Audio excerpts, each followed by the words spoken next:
A fome era um problema atroz e ainda é um grande problema. Mas pelo menos agora a gente conseguiu de novo sair do mapa da fome para onde a gente tinha voltado no mapeamento feito pela ONU. E era mais uma vergonha que a gente tinha estatística aqui no país.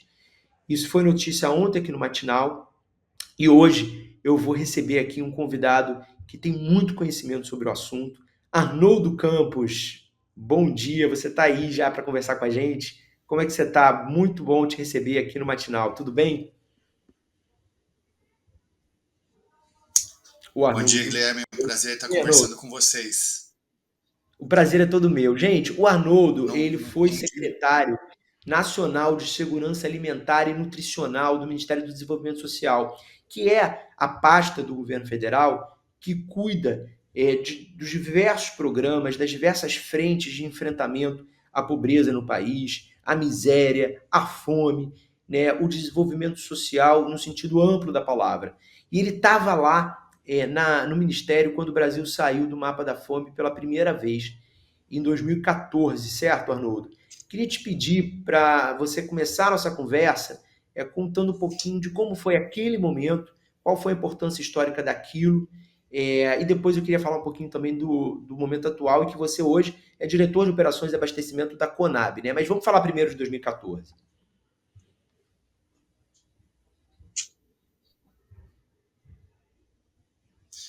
Bom, eu tive o privilégio de participar do governo do presidente Lula desde o início e até o final do governo da presidenta Dilma. Então foi uma trajetória, né? Foi um esforço. O presidente, quando tomou posse no primeiro mandato, ele colocou aquele objetivo de que as pessoas tenham refeição, pelo menos 3 refeições por dia, né? Que tomem o café, o almoço, a janta. E com isso ele lançou o Fome Zero. E ali foi uma primeira experiência de um conjunto de ações articuladas, integradas, que foi uma grande novidade no governo, né? Você olhar para a pessoa e entender que não é um programa, uma ação, não existe uma bala de prata, você precisa levar um conjunto de soluções. O Fome Zero inaugurou isso, né? Unificou, né? E a partir dessa unificação, você começou a transferência de renda, que teve um papel fundamental para as famílias poderem acessar, mas você passou a levar um conjunto de políticas também, né? Não era só a transferência de renda.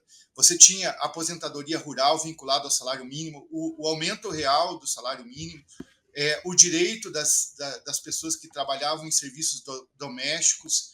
Você teve o nível de emprego, o crescimento econômico, o emprego, a formalização do emprego, a fiscalização do trabalho nas áreas rurais, né? Então você teve um conjunto, a alimentação escolar, o programa de aquisição de alimentos, o programa de cisternas, levando água para as famílias no semiárido, né?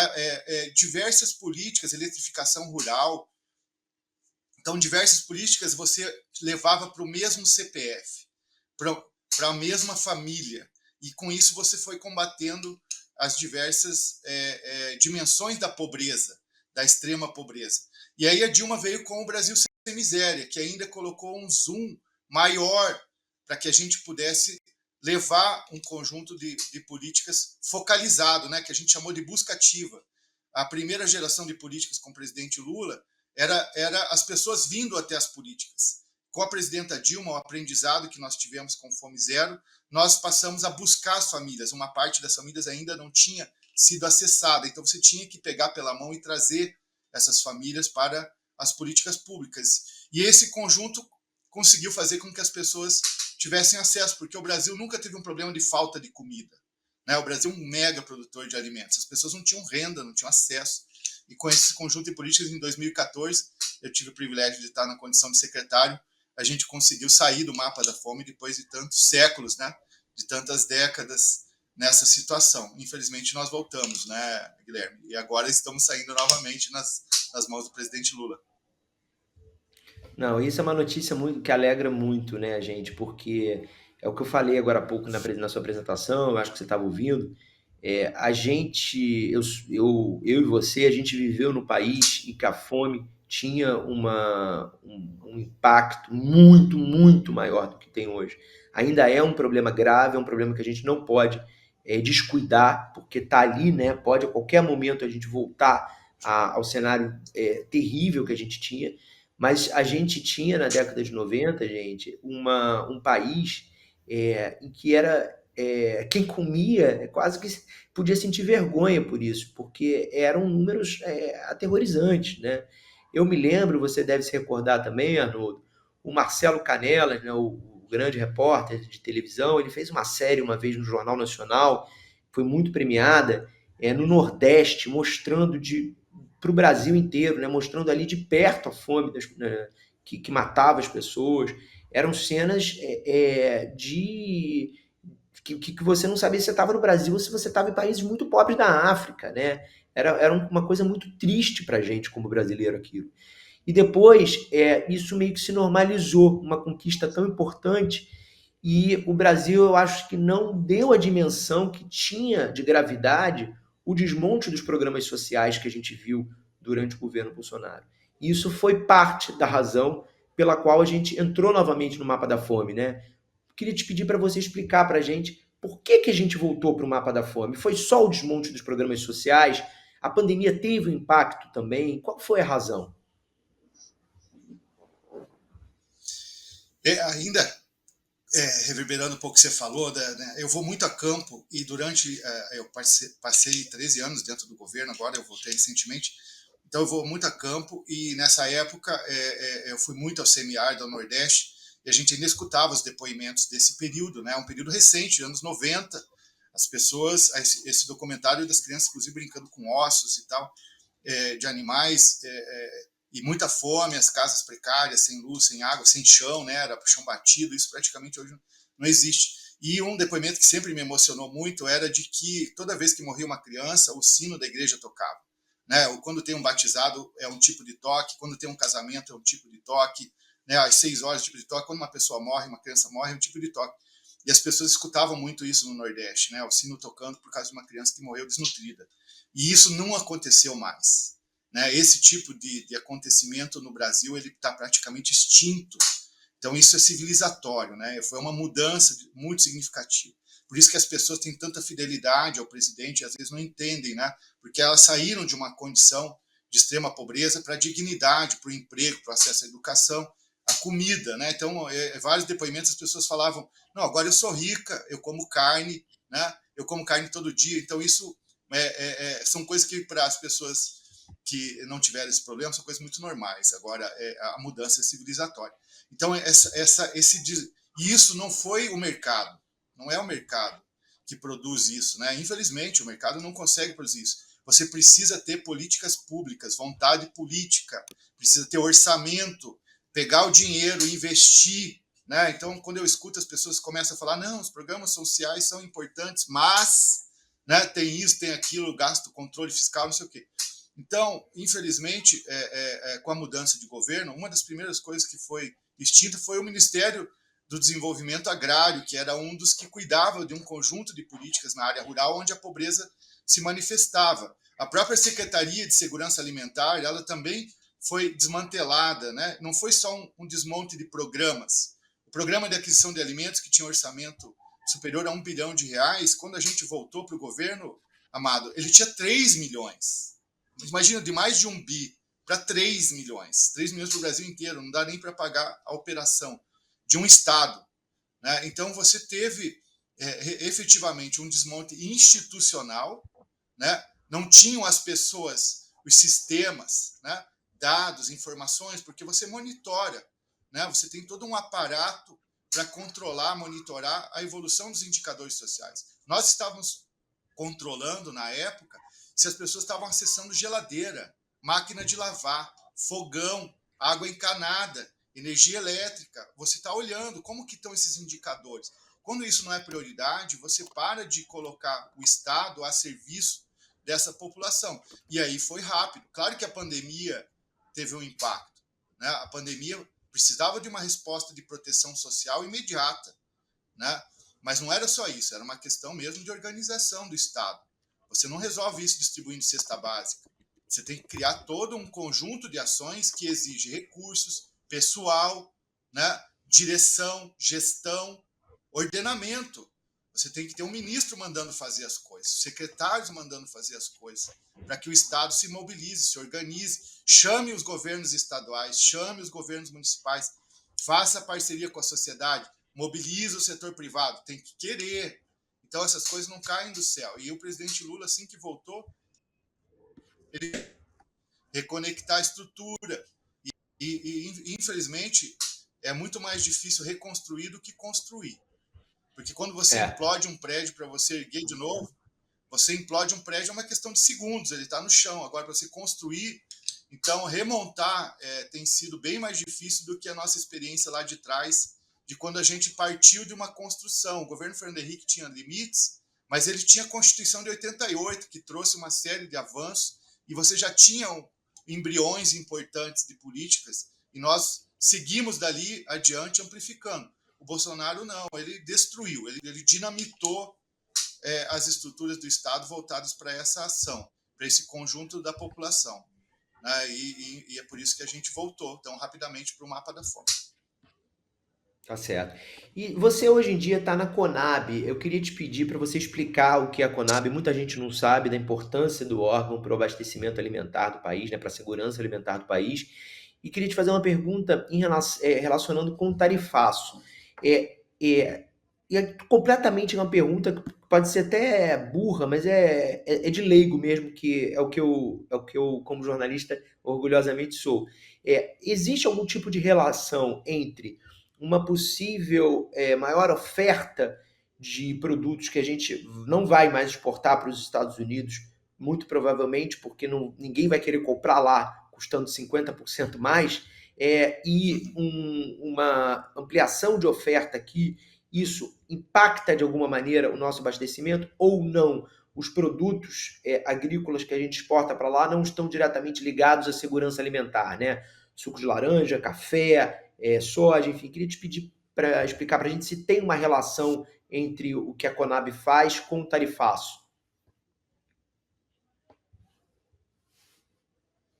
A Conab é a Companhia Nacional de Abastecimento, ela tem responsabilidade por parte dessas políticas de combate à fome, né? Então nós operacionalizamos programas, né? Como o programa de aquisição de alimentos, que compra alimentos da agricultura familiar e leva alimentos para a rede socioassistencial, né? Onde estão as famílias vulneráveis. Nós trabalhamos as ações emergenciais, quando você tem uma seca, uma queimada, uma enchente, como aconteceu no Rio Grande do Sul, populações vulneráveis, né? Comunidades indígenas, comunidades tradicionais, muitas vezes. Então, nós levamos alimentos até essas famílias para que elas possam enfrentar as vulnerabilidades de um determinado momento ou de uma situação.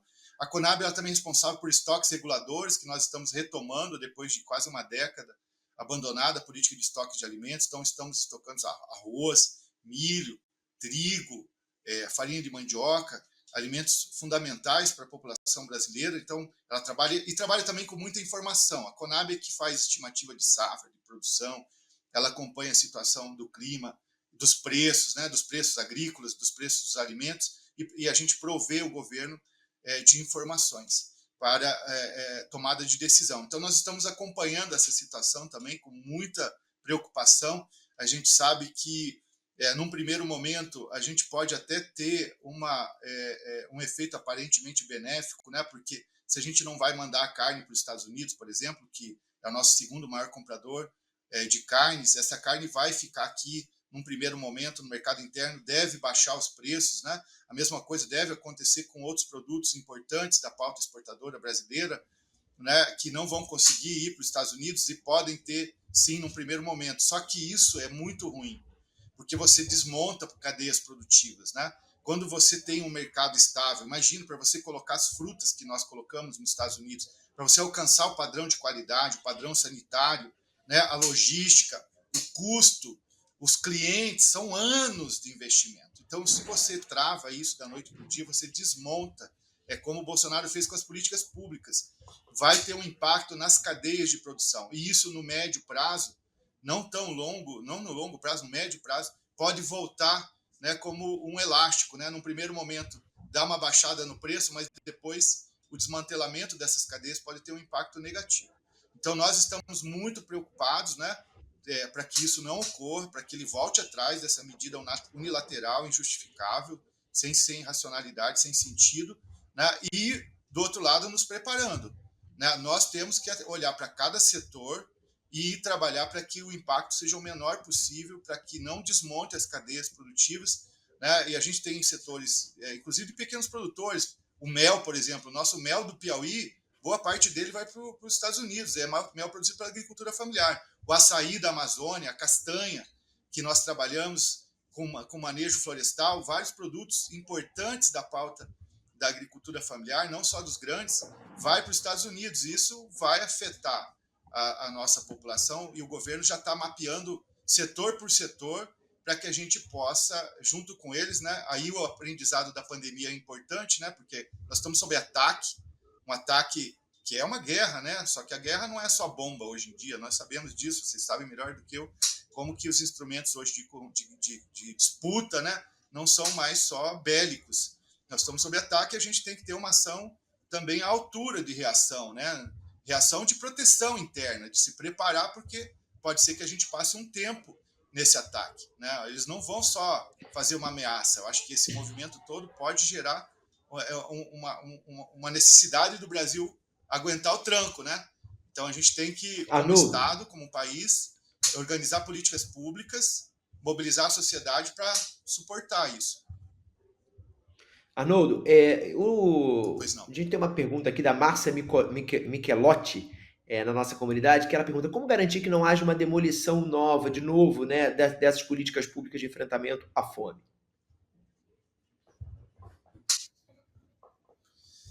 Olha, muita gente faz essa pergunta, né? A gente sempre fala, tem que ter políticas de Estado. Realmente, a gente tem políticas que a gente conseguiu enraizar mais e foi mais difícil desmontar. Mesmo assim, elas foram impactadas. Então, de um lado, é realmente enraizar as políticas. Você pega o Bolsa Família. Por mais que o discurso da extrema-direita sempre foi contra, né, eles passaram a vida toda, eles não conseguiram acabar. Né? A alimentação escolar, por exemplo, que foi um fator importante. A criança chega na escola com fome. Várias escolas, hoje, a primeira coisa que a criança recebe é o café da manhã, para ela poder estudar, senão ela não estuda. Né? Então, hoje, se você mexe com um programa como alimentação escolar, tem 5.000 municípios que vão reclamar. Mas nem todas as políticas conseguem ter esse enraizamento para não serem desmontadas. Então, de um lado, é criar políticas que estão na sociedade que fique caro desmontar. Né? Você, não vou mais subir o salário mínimo acima da inflação. É um impacto político, a pessoa pensa 10 vezes em fazer isso. Né? Mas o pacto social, ou seja, nós precisamos que, independente da rotatividade, da alternância no poder, você tem um pacto. Olha, abaixo disso aqui, a sociedade brasileira não aceita.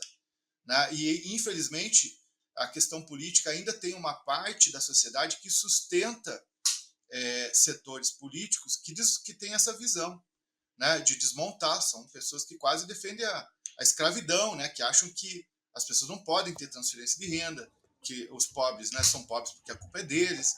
Enfim, então essa questão política, infelizmente, ela ainda não está equacionada. Né? E hoje em dia não é só no Brasil, o mundo inteiro está rompendo esses pactos civilizatórios. Né? Você pega a União Europeia, tem lá todo um pacto, olha, a proteção social, um bem-estar, um nível mínimo, garantir direitos fundamentais, mas hoje começam a ter forças que questionam isso. Então, é muito difícil dizer que tem uma fórmula que garante, que estabiliza. A questão política das escolhas da sociedade também definem se isso vai continuar ou não. Para isso é muito importante a gente, como sociedade, estar vigilante, né, Arnoldo, para não deixar a política destrambelhar isso, que é uma conquista de todos nós. Muito obrigado pela sua presença aqui no Matinal. Vamos falar bastante sobre esse assunto. A gente tem um programa semanal sobre sustentabilidade.